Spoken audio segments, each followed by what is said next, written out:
Perennial. Você sabe o que é um perennial? Perennial. Você é Nunca um ouvi perennial. falar. Eu sou um perennial. Você é um perennial.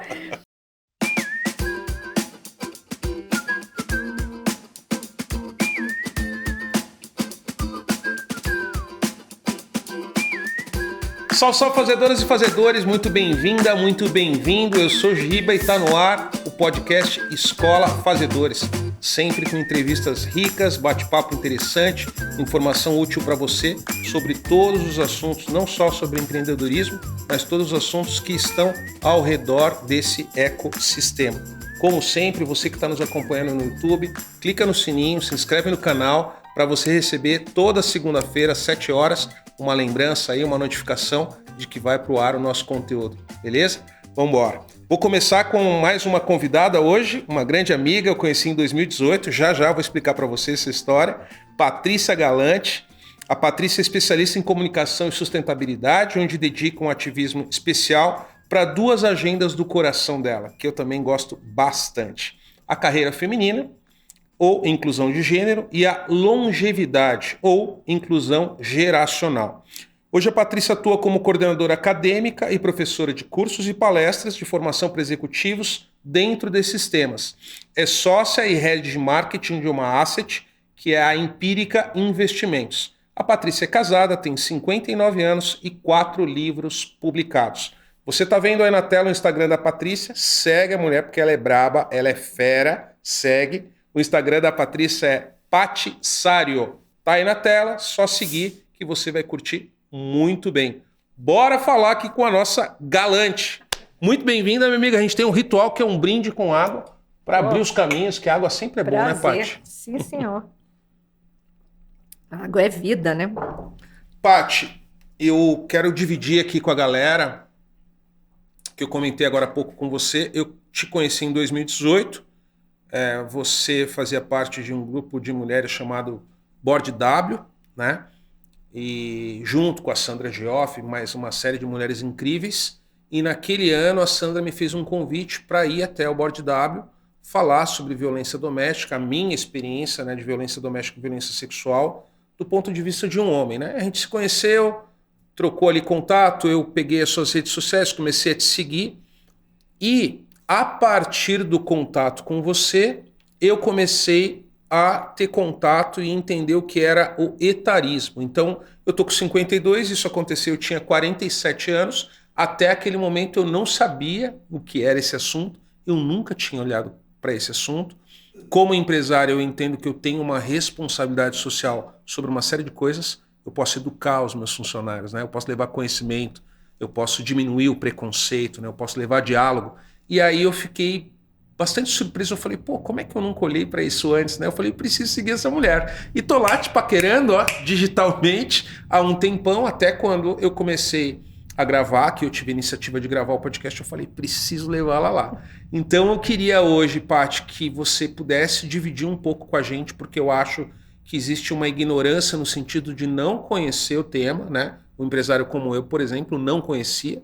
Eu acho que tem muito mais gente que não conhece e queria que você compartilhasse com a gente um pouquinho sobre o empreendedorismo feminino, sobre o etarismo, sobre essa questão da inclusão geracional. São termos até bem novos para mim e eu queria poder dividir isso com a nossa galera, porque a pessoa, né, vou dar um exemplo, Paty, alguém que está nos ouvindo aqui que tem uma pequena sorveteria, uma pequena padaria, uma pequena pizzaria e vai deixar de contratar uma pessoa com mais idade, a pessoa precisa saber que ela está cometendo um erro, né? E é isso que eu queria que você, como uma especialista, nos ajudasse a enxergar. Não posso. Muito bom estar aqui com você. Realmente a gente teve um encontro muito especial. Para mim foi surpreendente a maneira, porque era um evento para discutir violência contra a mulher e você veio com um repertório de experiências e uma sensibilidade muito grande. A gente, a partir dali, eu e Sandra, né, que foi quem nos aproximou, Sim. acabamos fundando um coletivo de carreira feminina chamado Hub Mulher, que é um coletivo assim informal, totalmente, é uma união de vontades de fazer as coisas juntas pela carreira feminina. E a gente de 2018 para cá, né? Fundou e começou a abrir novas janelinhas, né? E para falar de questão racial, falar da ausência das mulheres nas carreiras STEM, que são as carreiras de ciência, tecnologia, engenharia e matemática, carreiras mais técnicas.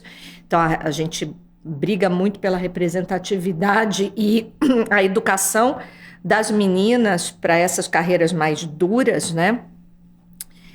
Ter cientistas mulheres, que ao longo da história, inclusive, foram apagadas em muitas ocasiões, ou tiveram homens, maridos, assinando os trabalhos que eram delas ou feitos com elas, e trabalhar várias questões, que para mim também, em algum momento, a gente montou lá total conflito de interesses, eu confesso, porque como eu já era 50 a mais, né?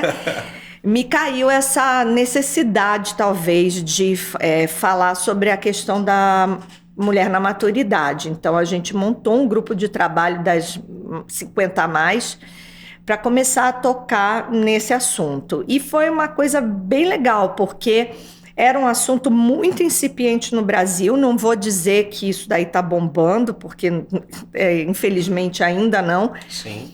Mas esse jogo está virando e a gente também, com a questão dos algoritmos, fica com uma falsa ideia, né? Então, tá todo mundo falando sobre isso. Não, né? Que o nosso círculo de relacionamento traz aquilo, né? Vai trazendo aquilo. Mas é legal, porque às vezes umas pessoas como você, né, caem nessas rodas e começa a engatar no assunto. E é interessante quando você fala que você nunca tinha ouvido, né, sobre etarismo e tal, porque talvez a sua perspectiva é uma perspectiva ainda privilegiada, porque você é um empresário. Porque se você fosse um empregado de empresa, você já estaria sentindo que lá pelos 45 ou até antes, dependendo da empresa, ela já começa a desinvestir desse profissional e acaba meio que tirando esse profissional. A partir dos 45, isso já começa a acontecer? Já Patrícia, começa. A empresa começa a desinvestir nesse público? Começa a desinvestir, porque você sabe que houve aí, né, na gestão uma juniorização muito grande nos últimos anos. E aí você imagina, né, que as pessoas que estão lá na área de gestão de pessoas da empresa vão ter os seus vieses inconscientes, eles são jovens e vão cair na armadilha do estereótipo, preconceito também, de que a pessoa mais velha, ela é obsoleta, ela é lenta, ela não está atualizada, ela não é criativa, e aí começa a achar que o legal é contratar jovem, né? Eles usam até uma expressão que eu acho até meio ridícula, que tem que oxigenar a empresa. Nossa. Quer dizer, a pessoa mais velha que está lá, está mofando. Asfixiando a empresa. Exatamente, né? E hoje em dia já tem trocentas pesquisas de grandes universidades americanas que explicam até de um ponto de vista neurológico que não é nada disso, aliás, muito pelo contrário. As pessoas mais velhas, elas têm uma capacidade de fazer conexões neuronais, correlações e, portanto, são mais criativas do que as pessoas jovens. Então, eu acho que a gente tem que começar onde puder, e eu sou uma ativista disso, e demolindo mesmo esses preconceitos, né, que vêm de um monte de coisas culturais, de Brasil, país de jovens, né? Eu ia te fazer uma pergunta sobre isso, que para mim não é claro. Enfim, eu estou fazendo as minhas perguntas, mas também acho que eu sou portador da dúvida de mais um monte de gente, né? A gente teve uma questão do racismo no Brasil, teve uma evolução em relação a isso para a questão do racismo estrutural, dessa identificação e tudo mais. Trazendo para a mulher, existe um machismo estrutural, Patrícia? Existem pilares consolidados disso desde séculos lá para trás que as pessoas vão replicando e nem se dão conta? Existe, claro, né? Existe. Existe porque os gaps, né? Tem muitos estudos dos gaps salariais. A mulher, ela...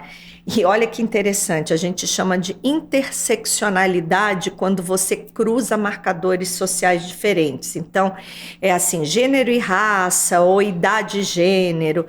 E olha só que tempestade perfeita, né? A mulher, ela vive mais do que o homem e com mais qualidade de vida na velhice. Mas ela vem de uma desvantagem profissional, porque muitas mulheres param na época da maternidade, né, para se dedicar à criação dos filhos, e isso dá um atraso na carreira delas, elas são preteridas nas promoções.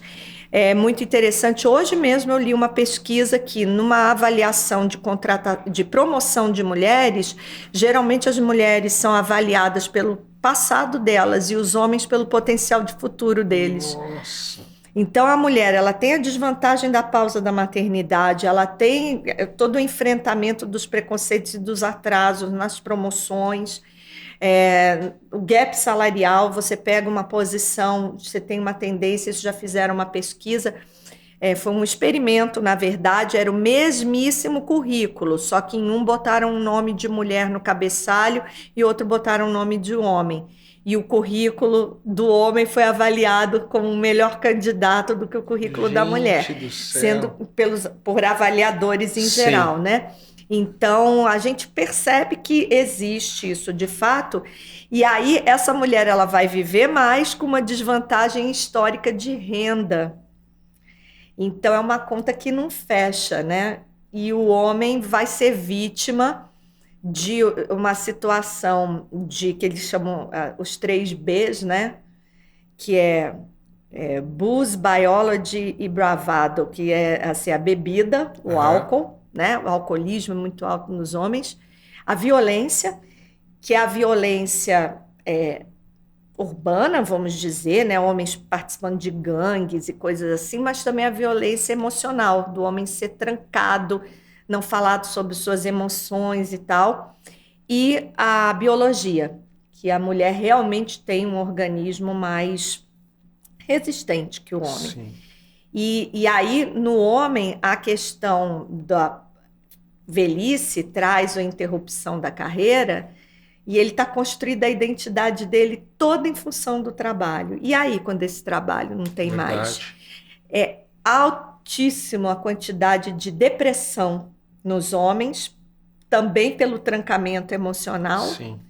E até suicídio. Caramba. Então, o homem fica com mais demência, fica mais dependente da mulher, a mulher com menos dinheiro que o homem. Então, assim, tá ruim para todo mundo. É muito desequilibrado, né? É muito desequilibrado. Você vê, né? Por exemplo, eu fui fazer o seguro do carro da minha esposa para ela, enfim, né? O seguro para a mulher é mais barato, né? Você tem várias provas, né? De fato, sobre o comportamento da mulher, a seriedade da mulher, a ética da mulher, a honestidade. Casos de propina, de roubo, escândalos, enfim. Sempre tem muito mais homem envolvido nessas coisas. A mulher está sempre ali, muito mais focada, né, no que é certo, no que é correto, em fazer. Então é muito louco esse desequilíbrio, né? Eu acho que muito mais focado no coletivo do que focado no individual, no coletivo, e as mulheres, até essa questão da solidão masculina e a conexão feminina, a mulher, ela, ao longo da vida, ela se conecta muito com as outras mulheres, né? Até quase estranhas, você encontra e já vai, né, conversando. O homem, ele é mais fechadão, né? O homem se conecta muito por meio do esporte. Sim, verdade. Mas ele normalmente, quando se extingue o círculo social profissional, ele fica muito isolado. E eu acabei de voltar de uma viagem, que foi a primeira viagem de excursão que eu fiz. E era assim, um monte de mulheres, acho que éramos 13 mulheres e um homem. Esse um homem era amigo do dono da agência, então tinha ele e o guia. E ele dizendo, eu já fiz várias viagens com a agência, que são muito legais, já tentei por tudo convencer meus amigos a virem, mas eles não vêm. E aí eles olham, mas tem essas mulheres todas também e tal, e o cara não vem, perde oportunidades e perde, né, experiências. E isso é um pouco do retrato do homem, né? A mulher, ela vai à luta, se conecta, passeia, e o homem fica com aquele paradigma, né, de que 2 homens indo jantar num restaurante vão achar que eu sou gay, é o casal gay. Quer dizer, umas bobagens, né, de uma autorrestrição, Sim. Crença limitante, né?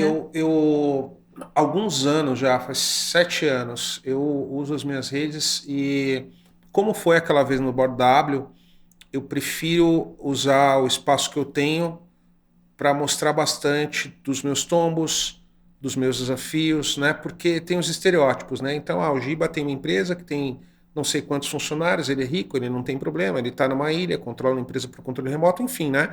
E a verdade é que quanto mais funcionários você tem, mais dor de cabeça você tem. Enfim, né? Não tem mágica, né, Patrícia? Tocar um negócio não é algo simples, né? E eu sempre divido lá. Tem dia que eu coloco assim, pô, hoje o dia tá muito difícil, eu tive que fazer 20 demissões, tô bem desanimado, tô chateado, tô triste. E aí as pessoas mandam as mensagens privadas perguntando assim, né? Homens, né? Pô, como que você fez para ter coragem de falar essas coisas? Mas olha, Como que você pode me dar um caminho de como é que eu faço para falar sobre a minha relação com meu pai que não é boa? Então, eu vejo que até tem a página Papo de Homem, que eu acho uma página super legal. Eu vejo que alguns deles até querem se expor, mas tem uma estrutura tão complexa, um julgamento tão pesado, um modo operante tão, se você não tiver muito firme, você vai apanhar, né? E você desiste. Então, é muito louco assim. E para mim é reconfortante. Eu não sou um super-herói, né? Eu sou mais um ser humano que cai, que chora, que erra, que aprende, que acerta, que tem dia difícil. Normal, né? exatamente. E aí a gente tá vivendo uma sociedade tão louca que você falar isso, as pessoas, nossa, olha, ele falou que chora, que tá louco, né? Tipo, como se não pudesse, né? Então é muito Mas louco hoje isso, você né? está vendo isso nas novas gerações, porque eu não tive filhos, então Aham. eu não consigo acompanhar tão de perto assim. Mas eu tenho uma impressão, é uma impressão que os jovens homens já não são mais assim, né? Sim, as gerações novas mudaram bastante, em vários sentidos, né? Eles priorizam o trabalho pelos valores e pela vida deles, não pelo dinheiro ou pela carreira. Eles têm uma forma de consumo completamente diferente, muito mais ligada no que, tipo, pô, quem é essa empresa? O que ela produz? O que ela está fazendo para o meio ambiente? Eu vou prejudicar, né? Eu tenho uma filha de 13 e eu tenho uma filha de 8. A de 13 toda hora para mim, pai, mas precisa comprar tudo isso mesmo no supermercado, né? Pai, o carro é elétrico. Então, eu noto uma mudança grande assim que me dá bastante esperança, né? Nessa galera que está vindo sem essa coisa por exemplo, uma homofobia que já vem ali na pessoa, né?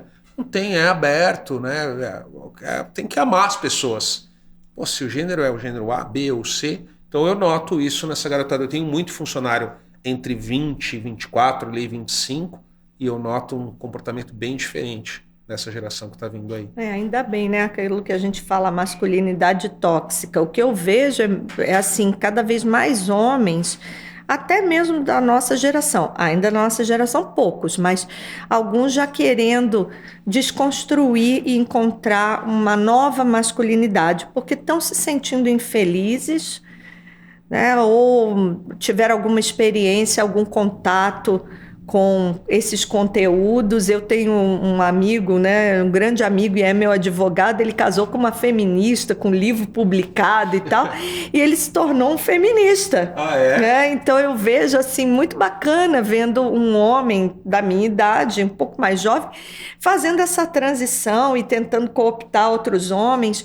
E é incrível, Giba, porque eu cansei de ver em rede social dele, né, no perfil dele, nos comentários, quando ele fazia algumas afirmações mais contundentes, comentários mais contundentes sobre situações que ele tinha observado, pessoas dizendo que ele estaria assim negativamente influenciado pela esposa feminista dele. E mulheres, Que inclusive, absurdo! comentando como se ele estivesse exagerando, né? Que ela estivesse desencaminhando ele. Seu fim! E aí ele batia a pé e tipo dizia, olha, não fale isso porque, sabe, eu tenho muita convicção do que eu tô, da maneira como eu tô me colocando aqui. Você sabe, Patrícia, tô com 52, né? Sou casado, então sou marido, sou pai, sou empresário. Tenho empresa há 20 anos. Nesses 20 anos passaram mais ou menos 14 mil pessoas CLT lá nas minhas empresas. E hoje a minha visão é a seguinte, no meu ponto de vista, com a minha experiência de vida, sendo pai, tendo negócios, enfim. O maior desafio que eu acho de um ser humano é educar um outro ser humano decente. Sim. Porque o mundo está muito louco. O mundo está muito louco, né? Então, quando a gente traz isso para a mulher, você fala assim, o CEO de uma empresa, né, tem que vender tanto, tem que construir uma marca, tem que fazer não sei o quê, um CEO, uma mulher CEO, enfim, não importa, né? Cara, quando você volta para uma mãe, como é complexo embutir valores num ser humano, é uma outra vida, que assim, você é mãe, você é pai daquela vida, mas você não controla aquela vida, né? Aquela vida ali tem acesso a um monte de informação pelo celular. Então hoje eu acho que o desafio de uma mãe é infinitamente maior que um desafio de um gestor de uma empresa, entendeu? Porque se a gente não educar... É o adulto do futuro, né, Patrícia? Esse adulto que vai julgar ou não, né? Enfim. Eu acho que é uma construção coletiva, né? Porque tem que ser os pais, tem que ser um pouco a escola, porque também a pessoa passa muitas horas da vida dentro da escola. 8 horas tem que ser a empresa com uma cultura legal e que meio que dê um choque de realidade também no indivíduo, né? Porque às vezes o indivíduo vem achando que o mundo é todo protegido, mar de rosas e tal, e a gente sabe que o mundo real não é assim. Então eu acho que é uma construção coletiva que cada um ali está fazendo um papel de botar um tijolinho para construir aquele indivíduo, né? Verdade. E eu tenho uma coisa que foi uma escolha própria, que eu, às vezes, quando dou assim, aulas, eu até estava comentando que eu fui na Gerando Falcões, né, que a gente atua lá. Sim. Eu fui dar um curso para eles de comunicação não violenta, porque eles enfrentam muitas situações que eles têm que negociar lá com a base da comunidade, né?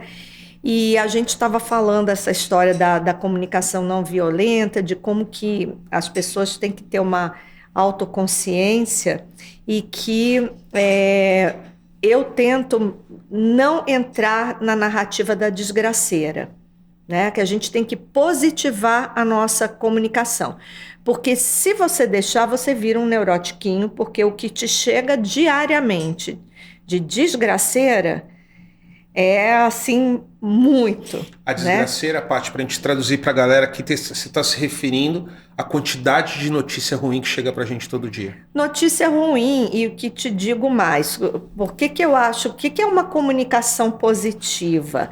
É uma comunicação que ela é propositiva e ela é empoderadora. Ao invés dela te deixar broxado, desempoderado, achando que o mundo acabou, né? Você fica ali arriado, deprimido e tal, e isso não leva a nada. Verdade. Né? Você fica girando que nem peão. Outro dia eu tive uma situação num desses inúmeros grupos que a gente tem no WhatsApp, um colega judeu que está muito abalado com o que está acontecendo da guerra atualmente e que colocou assim: vocês não comentam nada, quem cala consente. Nossa. Eu tive que dizer para ele, olha, eu acho que cada um escolhe lidar com a realidade de uma maneira. Eu não gosto de embarcar nessa narrativa, de ficar disseminando uma notícia e tal, que não significa que eu estou aceitando, achando que isso é legal e tal. Eu acho que ao invés de você dizer como o outro deveria se sentir, por que você não diz como você está se sentindo diante dessa situação e diz assim, como que a gente pode ajudar concretamente de alguma forma? Isso aí é uma comunicação, é uma disseminação de informação que vai dar em alguma coisa que preste, entendeu? Sim, porque ficar só compartilhando uma notícia... Você sabe que tem um portal que eu acessava direto para ler notícias e eu comecei a me dar conta que tinha uma seção do portal que era só desgraça. Mas umas desgraças assim que você lia, você falava... você lembra do Notícias Populares, que parecia que saía sangue do jornal na banca, né? Enfim, e eu comecei a me autoavaliar ali e eu vi que aquilo me fazia mal, porque eu lia aí o algoritmo te traz outra notícia. Às vezes eu lia assim, 8 coisas sobre feminicídio, sabe? Daí eu falava, gente do céu, o Brasil virou um inferno, né? É isso aí. Então eu concordo muito com você. Quando eu era pequeno, tinha uma situação bem adversa em casa, de vulnerabilidade, né? E eu tinha lá os meus 10 anos de idade. O que eu notava? Se eu fosse a criança mala que tá sempre chorando e fala que a vida é um inferno, as outras crianças vazavam. Então era criança que eu tava sempre aí, vamos falar do quê? Pá, tá sempre rindo. E os caras, chama o Giba pro time de futebol, chama o Giba pra baladinha, fala. E cara, esse negócio me salvou. Porque Sim. eu era o cara ali, era um caos em volta, mas eu tava sempre propositivo, sabe? Mas é isso, a gente tem que fazer esse exercício, esse esforço consciente de não embarcar nisso, porque isso está a serviço de nos anestesiar, isso desempodera a gente. E, na verdade, por exemplo, eu sou carioca, me chegam notícias as mais horrorosas do Rio de Janeiro. Sim. Eu posso escolher ficar só olhando tiro, porrada e bomba, né? Aquela coisa toda. Sim. Mas o que eu optei? Eu peguei e desenvolvi um projeto lá que era para ser um projeto de 1 ano, acabou durando 5 anos, o tal do Barra Sustentável. Que a gente fez um negócio multi-stakeholder, pegou todo tipo de grupo lá, grupo de comerciantes, de políticos, de comunidades, os hoteleiros, né? Juntou todo mundo ali para montar uma agenda baseada nos ODS, né? Sim. Como que a gente podia fazer interferências no bairro para tornar o bairro melhor, que era uma região gigante do Rio de Janeiro, que pegava ali Barra e Jacarepaguá, né, com N questões ambientais, sociais e tal, que era do interesse de todo mundo aquilo melhorar. Então a gente teve coisas incríveis, desde palestras até questão de influenciar política pública, mutirão de limpeza na praia, e chegou no limite até, eu me lembro que tinha uma deputada, né, que era também uma acadêmica que eu conhecia lá da FGV, que ela encasquetou que eu tinha que me candidatar a vereadora. E ela disse, vem com que o meu time te ajuda, eu boto aqui minha equipe para ajudar você e tal. E aí me levava com ela quando ela ia fazer as visitas a campo e tal. Para mim não rolou a questão da política. Mas eu digo assim, é você encontrar um caminho, nem que seja pequeno, no seu bairro. Aqui em São Paulo eu tenho uma atuação muito de bairro, para você fazer alguma coisa que preste, porque senão você fica, com perdão da palavra, é masturbação mental só. Concordo. Você vai ficar recebendo aquela desgraceira toda ali, você fica inerte, aquilo vai te detonando. Você pode pensar, o que eu posso fazer a respeito disso, né? Você vai conseguir interromper isso, não? Grande. Não, também acho. Você pode pensar pequeno. E agir, vai ali né, no Paty? teu entorno, no teu bairro. Eu morava lá num lugar no Rio que a gente criou um grupo no Facebook de garage sale, que era de trocas e compra e venda de usados. Sim. Isso foi ótimo para todo mundo, economia colaborativa, economia sustentável. Sim, economia circular. São pequenas coisas que você pode fazer. Sim. Eu queria te perguntar um negócio. No começo da nossa conversa, você começou a dar um exemplo da jornada, né? A gente me pegou como exemplo se eu tivesse com 45 anos numa empresa, aí você usou o termo do desinvestimento, né? Que a empresa começa a desinvestir nas pessoas nessa faixa etária. Eu queria evoluir um pouquinho. Quais são as consequências disso? Imagina que eu estou numa empresa, eu tenho lá os meus 50 anos, a empresa começa a desinvestir em mim, né? O que está acontecendo com essa galera nessa faixa etária? Vai trabalhar onde? Vai fazer o quê? É complicado.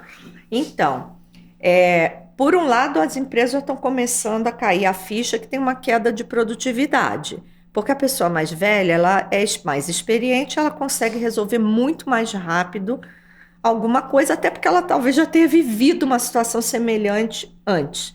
Então, acontece muito isso de queda na produtividade. Aí essas pessoas saem da empresa e hoje tem vários negócios de impacto social, né, como a Labora, a Mature e tal, que tentam fazer a reinserção, a Talento Sênior, que é até de uma ex-aluna minha, tentam fazer a reinserção dessas pessoas. Mas algumas empresas já estão começando a abrir cargos, vamos dizer, para contratar essas pessoas, fazendo contratação às cegas, onde você não tem no currículo Que idade, interessante. algumas não botam nem a universidade que a pessoa Eu não cursou. sabia que existia isso. Que interessante. bem Existe um bacana. processo seletivo onde a idade não é informada. Não Para é não ser um informada. critério de... Mas tem que tomar cuidado só o seguinte, que, de novo, né? Se você tem uma automação, que hoje é muito comum, porque você recebe milhões de currículos, você está usando um LinkedIn ou alguma plataforma aí, enfim. dependendo do parâmetro que foi desenhado, pela pessoa jovem que está lá no RH, né? Exclui todo mundo.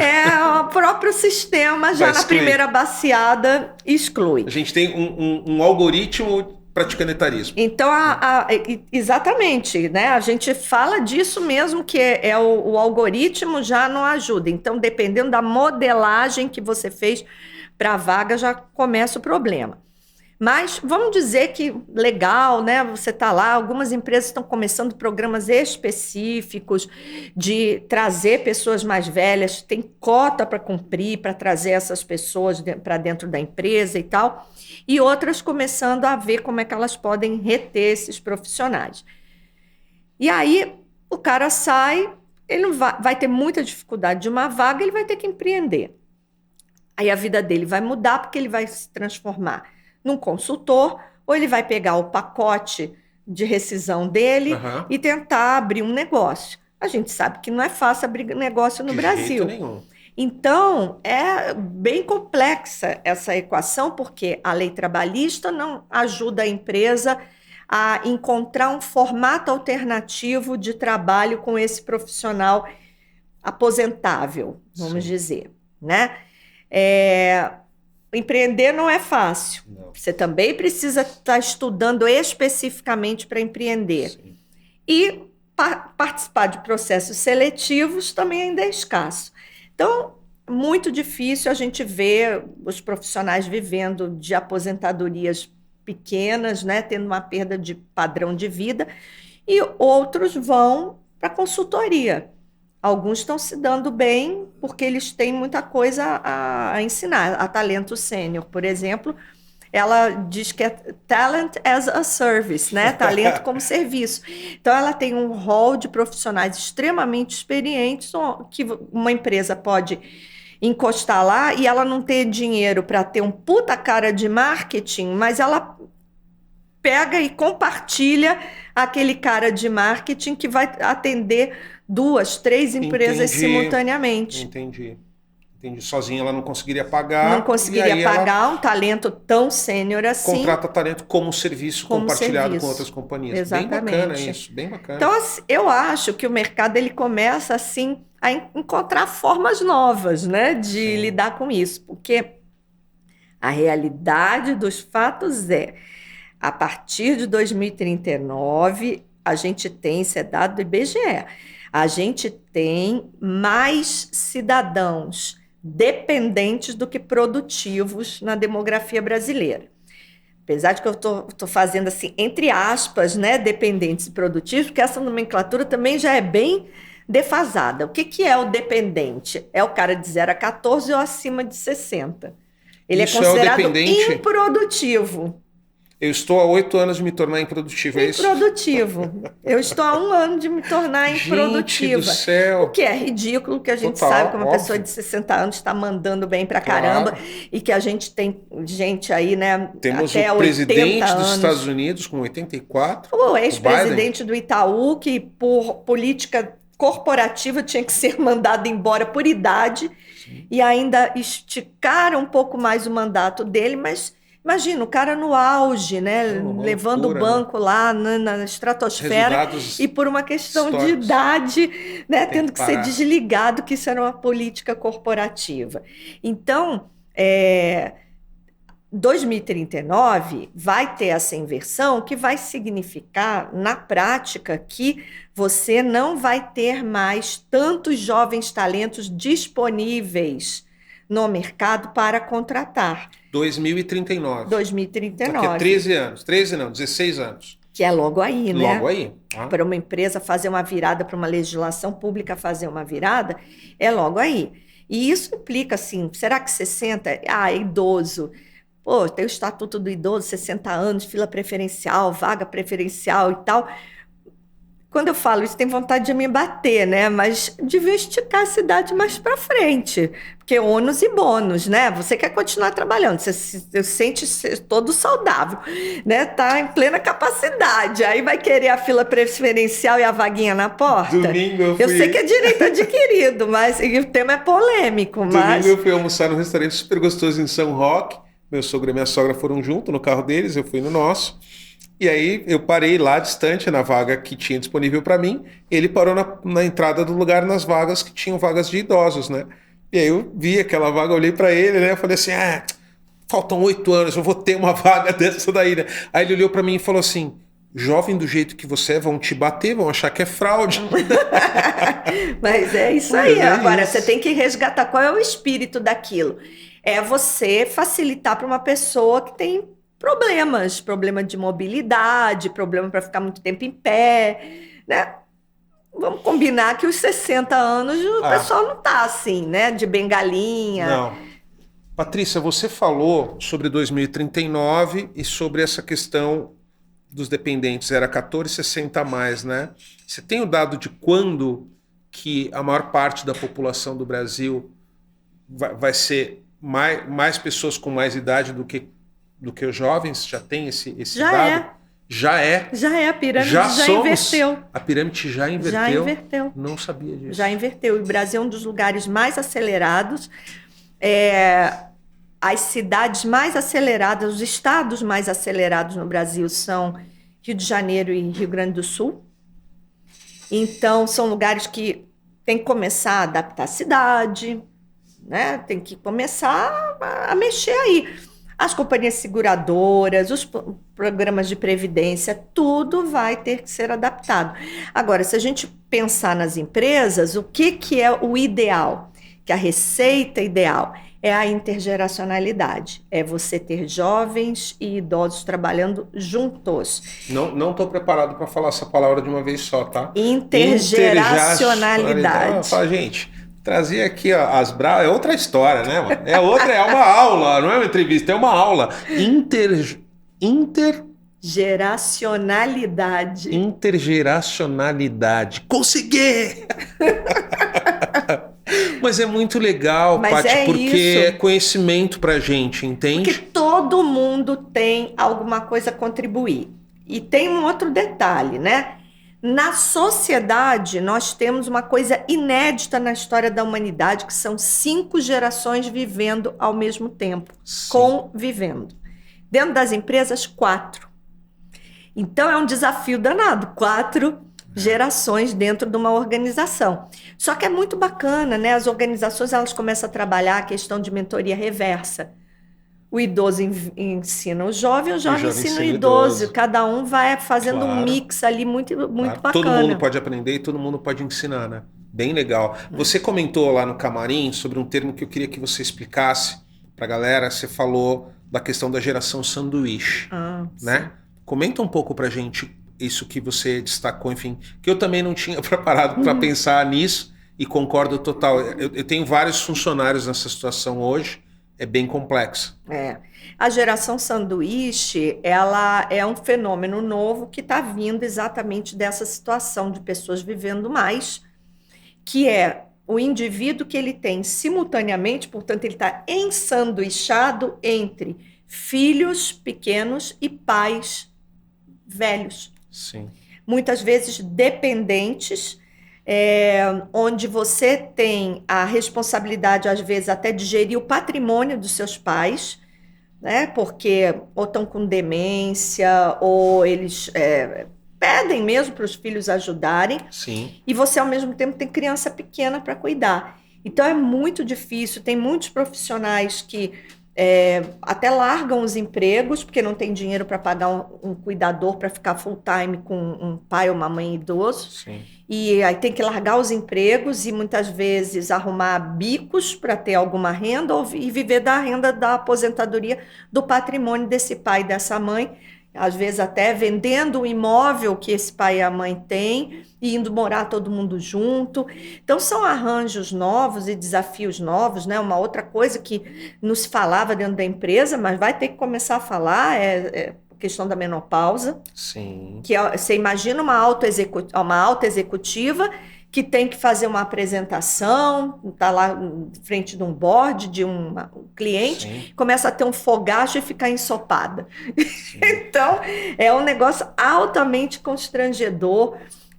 A gente sabe que a menopausa dá insônia, por exemplo, tem muita dificuldade de dormir, então essa pessoa vive exaurida. Então, já começa, por exemplo, Sanofi é uma empresa que passou a incluir no plano de saúde uma série de coisas ligadas à menopausa, inclusive reposição hormonal. Então, é bem legal a gente estar vendo aí coisas que estão novas. E aí, assim, até vou te dar uma dica, né? Tem geração sanduíche, tem outros termos. Eu e uma amiga minha, que também é professora lá da trilha de longevidade da FGV, a Simone Lara, nós criamos o glossário da longevidade. Olha que legal. Tem um monte de termos que, assim, aquilo ali é uma aula, ele é gratuito, tá online, é só entrar no blog do Cinza Poderoso, que você pode baixar ele lá, que, assim, ajuda muito a entender esses termos novos. Deixa eu comunicar para a galera aqui o nome do blog para acessar o glossário. Cinza Poderoso. Tá. E lá tem o glossário da longevidade. Gente, vai estar aqui na tela, no link aí você vai poder enxergar. Cinza Poderoso é o nome do blog, que fala sobre longevidade, é isso? São mais de 70 verbetes, como esse de Olha geração aí, sanduíche, perennial. Você sabe o que é um perennial? Perennial. Você é um Nunca ouvi perennial. falar. Eu sou um perennial. Você é um perennial. Perennial é essa pessoinha, né, que é mais velha, mas ela tem um espírito super jovem. Por quê?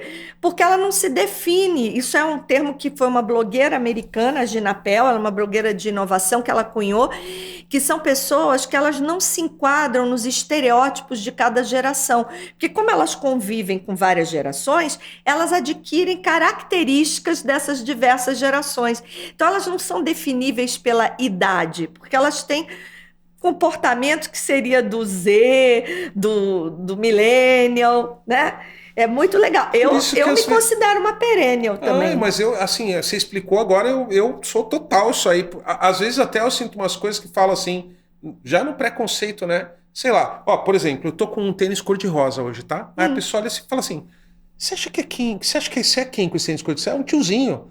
Eu falo, gente, mas qual é o problema de eu usar um... Pô, você é um cara empreendedor, empresário desse tamanho, não tá de camisa? E aí é muito louco essa parada, porque assim, eu tenho que seguir um padrão, um rótulo? Não. Exatamente. Cada vez mais são pessoas que percorrem comportamentos de várias gerações. Tá uma aula aqui, vamos ter que pagar, mas todo mundo vai deixar uma grana hoje para Patrícia, vai vir dar entrevista dando uma aula da GV, nossa grande professora aqui. Já aprendi a intergeracionalidade. Consegui falar! E agora, perennial. Perennial. Então, perennial é isso. Você é uma perennial, eu também. Perennial. Por exemplo, você... E a gente, o pessoal do marketing tem feito tanta bobagem. É o que eu digo, vai se letrar em longevidade urgente, porque vai ser o maior segmento consumidor dos próximos anos. O consumidor do futuro não é o jovem, é o velho. É o velho. Mas não é cair na cilada, eu vou fazer produto para velho. O que é produto para velho? Eu sou velha, eu não tenho problema nenhum de usar essa palavra, que eu não acho ela ruim, né, negativa.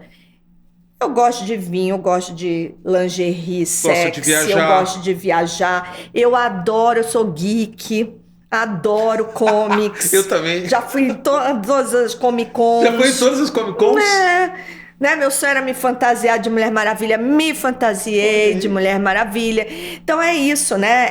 É você ter quebrar, né, essas paredes. Sim. Nossa, muito incrível. Você falou do curso, você pode explicar pra gente a trilha de longevidade? O que é, onde que rola? Por exemplo, se alguém tiver interessado em saber mais, enfim, Você pode explicar para a gente um pouquinho sobre assim, isso? É um curso que eu criei há uns 2 anos atrás na FGV, é um curso de curta duração, são só 4 disciplinas e ele é oferecido ciclicamente. Então, Tá.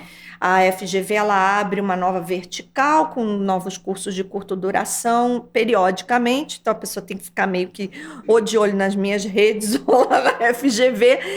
E aí essas 4 disciplinas, elas meio que cobrem de ponta a ponta o que um gestor precisaria saber. Quer dizer, ele não é um curso como tem umas propostas muito interessantes no mercado para capacitar os maduros. Não é essa a ideia. É um curso para capacitar qualquer um a entender a questão da longevidade e poder aproveitar isso. Legal. Ou no marketing da empresa, ou na gestão de pessoas, ou até empreender o que a gente chama o senior tech, que cada vez tem mais oportunidades aí de desenvolver um monte de dispositivos, health tech, senior tech. Sim. E é bem legal porque eu estou vendo ex-alunos meus que estão com iniciativas bem bacanas, bem bacanas.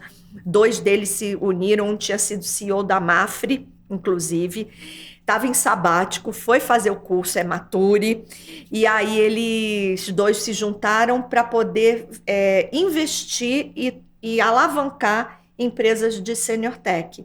Então, tem muita oportunidade por aí para quem quiser empreender olhando para esse consumidor. Sim, sim. E que não é fralda geriátrica, Sim. não é bengala. E vai ter mais milhões e milhões de pessoas a cada ano que passa, né? Sim. Só aumenta a expectativa de vida. A tecnologia na medicina traz muita novidade, né? Muita coisa. Então, a expectativa de vida na nossa família, a gente tem uma das avós que está com 99, está inteira, faz tudo, maravilha. vive tudo, né? Enfim, essa é a nova realidade, né? Então, minha sogra, ela tá com 89 e ela é totalmente independente, mas é uma coisa que inspira cuidados. Então, o que ela tem? Ela tem um dispositivo de Senior Tech, que é uma espécie de um colar que tem um sensor de movimento com uma espécie de Alexa no móvel, que cansamos de ligar para ela e ela não atendeu o celular, porque esqueceu o celular em outro lugar, não escutou, deixou acabar a bateria e tal. Então, aquilo ali, se ela tomar um tombo, imediatamente o colar avisa a central e a central fala com ela dentro de casa por aquele alto-falante para perguntar se ela está bem e tal. Se ela não responder, imediatamente aciona as pessoas de contato de emergência que vão lá acudir. Então, isso é um exemplo de coisas que vão sendo criadas, né? Mas, por exemplo, eu tenho uma tia que aos 80 anos fez tatuagem. Caramba. E botou piercing. Caramba, então, sabe, legal. Esse tipo de situação que a gente vive. Não, e esse hoje. exemplo que você deu da tecnologia é uma solução simples que salva vidas, né? Exatamente. Porque a pessoa pode ter uma queda, pode acontecer alguma coisa, enfim, uma coisa te informa, pode ir lá. Tem empresas que elas preparam a caixa com os remédios que a pessoa tem que tomar todo dia. Eu vi a minha madrasta fazendo isso com meu pai, que tomava trocentos remédios. Era uma trabalheira. Tem empresa que faz isso e entrega pronto para você. Então, cada vez vão surgindo coisas aí. Tem oportunidade, só saber olhar para o lado, afiar o olhar. Estamos chegando aqui nos nossos finalmente. Quero te pedir algumas coisas. Primeira coisa, como é que as pessoas te acham? Que rede que a gente pode divulgar aqui para te procurar? Porque a gente conversou, né? Era para ser uma entrevista, virou uma aula. Eu sempre quis ter uma aula na GV, praticamente uma aula hoje. E não foi nem em company, foi one person. Mas foi incrível, Paty. Acho que, como eu te falei, né? Tem muita coisa que a gente é ignorante e você não tem uma empatia sobre aquilo, um entendimento sobre aquilo, uma ação sobre aquilo, porque você desconhece, né? Hoje você me ensinou várias coisas aqui importantes. No meu caso, eu tenho negócios e eu posso levar essas coisas para o meu negócio, né? Eu posso contratar pessoas para me ajudarem a levar essas coisas para o meu negócio. No meu negócio, eu atendo milhares de pessoas através dos meus funcionários. Então, você vê que tendo acesso à informação, tendo acesso ao conhecimento, à realidade, você pode mudar ali aonde você tem atuação, né? Você pode, agora a tua parte disso eu vou ficar inerte? Não, posso fazer alguma coisa a respeito disso. Assim como eu te sigo há um tempão, que rede que você pode divulgar aqui para a gente colocar? A rede que eu mais publico conteúdo e que eu tenho compromisso realmente de botar conteúdos parrudos é o LinkedIn. Tá bom. Então podem me achar lá, Patrícia Richelli Galante de Sá. Se botar Patrícia Galante de Sá, vão me achar também. Perfeito. Ou procurar Empírica, vão me achar também. Então lá é onde eu despejo mais esses conteúdos, tem muito artigo, né? Eu tenho uma newsletter também que eu periodicamente boto conteúdos e tal. E no Instagram, a Regenarrativa. Mas no Instagram, te confesso que esse que você divulgou no início do podcast, acabo usando mais para fins pessoais, de fofoquinha pessoal. Tá bom. Então fiquei vai no LinkedIn. Fiquei um pouco cansada. Dá trabalho, né? Dá muita trabalho. Rede. Fiquei um pouco cansada, te confesso. Tá certo, tá certo. Eu sinto, muita rede, conteúdo, muita informação, muito conteúdo, cada relevante, um com formato. Não é fácil. Se eu vivesse disso ainda, né? Mas não vivo. Então é a minha contribuição que eu gosto de compartilhar conhecimento. E uma dúvida, eu entendi que você está na Empíricos, enfim, tá tudo certo. Pergunta. Empírica. Não confunda. Empírica. Um empresário está nos assistindo, uma empresária quer contratar uma consultoria sobre esse tema, quer entender mais sobre esse tema. Vai aonde? Acessa que site? Você tem amiga? Você dá consultoria? Como é que funciona? Pode me procurar que eu encaminho, dependendo do que seja, porque depende da área. Tem muita gente boa militando nessa área. Se você quer alguma coisa para se entender melhor na gestão de pessoas, tem um grupo. O pessoal do marketing tem outro grupo. Tem um professor lá do nosso curso, o Martin Henkel, que ele é da Senior Lab. Para mim, ele é o maior entendedor de marketing para economia prateada que temos no Brasil. Então, dependendo da área que você queira, já tem muita gente boa militando aí, com muito conteúdo, especialmente no LinkedIn. Hoje a gente já tem até Top Voice no LinkedIn para falar de longevidade. Muito bem, muito bem. Maravilha. Você aí, fazedor, está nos ouvindo, dono da padaria, dono do restaurante, dono do boteco, dono da empresa, dono de consultoria, não cometa etarismo na sua empresa, não tenha machismo na sua empresa, nem homofobia. Hoje rolou uma aula aqui sobre esse assunto, um assunto importante. Todos nós somos responsáveis por fazer alguma coisa sobre esse tema. Por quê? Porque todos nós vamos envelhecer. Todos, sem exceção, né? Ninguém tem elixir da juventude, né? A pauta de diversidade mais democrática. Exatamente. Então a sua inércia, a sua falta de ação hoje vai encontrar com o seu eu futuro lá na frente. Você vai reclamar. Então assista esse vídeo aqui, compartilhe esse vídeo nas suas redes, porque tem informação muito rica aqui, de graça, de uma especialista que pode tornar aí o seu negócio, enfim, o seu dia a dia mais inclusivo, né? E menos preconceituoso, né? Mesmo menos excludente. Exatamente. É isso, minha amiga. Muitíssimo obrigado. Obrigada eu. Estou encantado. Muito vai bom. Voltar em 2024, que a gente vai ter aqui as mulheres do Giba. Voltarei. Vamos fazer aquele projeto com muitas mulheres aqui, trazendo muita coisa relevante. Vocês precisam ter mais espaço e a minha ação é fazer isso. Aonde me cabe, aonde eu posso, eu vou sempre levantar essa bandeira. Muito bem. O brinde para terminar. Aí, valeu, muito bem. Valeu.